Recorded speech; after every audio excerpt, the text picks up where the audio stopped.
etnia e raça. Etnia e raça. Qual a diferença? Hoje em dia se usa muito mais o termo etnia, politicamente correto, e um termo mais adequado, né, às concepções que hoje se tem sobre a ideia de raça. Mas no século XIX não era bem assim.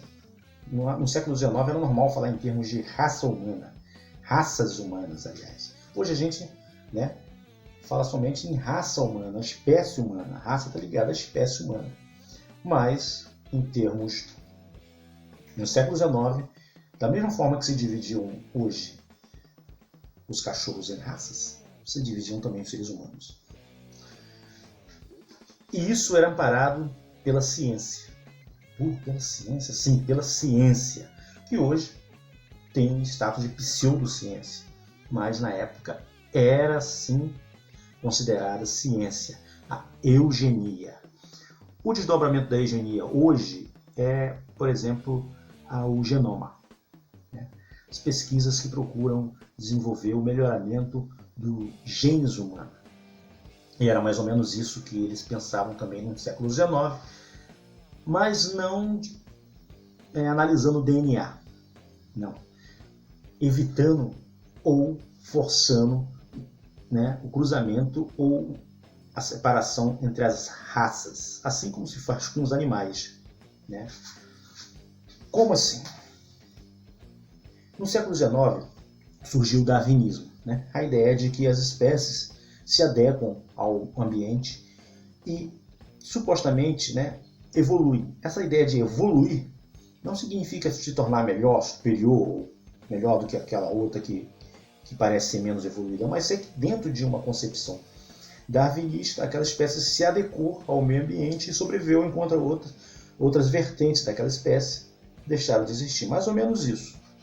Mas no século XIX eles pensavam essa ideia como se fosse uma questão justamente de evolução, de melhorar.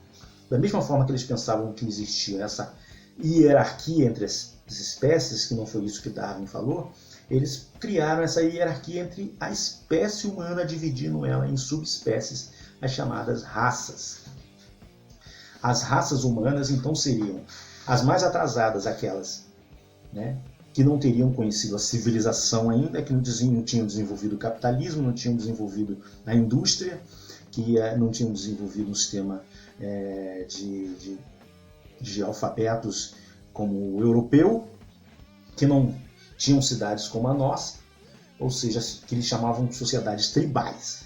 E foi assim que, ao desenvolver o imperialismo na África e na Ásia, que os europeus se viam diante dos povos conquistados como superiores e esses povos atrasados.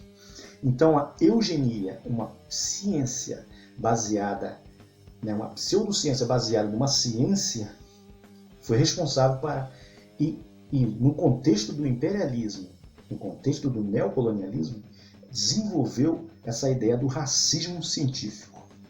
É o chamado racismo baseado em ideias pseudocientíficas. E essas ideias vão permear a Europa e até aqui no Brasil durante o século XIX, século XX. Existiu várias sociedades eugenistas no Brasil. Uma das mais proeminentes, conhecidas, é a que se envolveu em volta de um médico chamado Renato Kell, mas isso é outro assunto, né?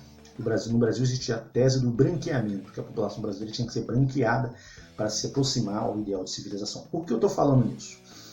Porque é justamente isso que os europeus alegavam quando conquistavam os territórios de povos que eles consideravam atrasados, né? Então eles alegavam estar levando a civilização, levando um legado de um povo evoluído, branco europeu. Então eles não diziam que isso era uma coisa boa para eles, sim para aqueles que eles estavam conquistando. Então eles diziam que estavam levando um fardo, né? Que esse fardo do homem branco é levar civilização aos povos, né, mais atrasados, negros, né, indígenas, mulatos. Essa é a ideia do fardo do homem branco. Então o fardo do homem branco é a ideia de que o homem branco superior está levando, né? A civilização está carregando nas costas esses povos atrasados até o altar da civilização. Mas isso, como a gente viu aqui, é uma ideia racista.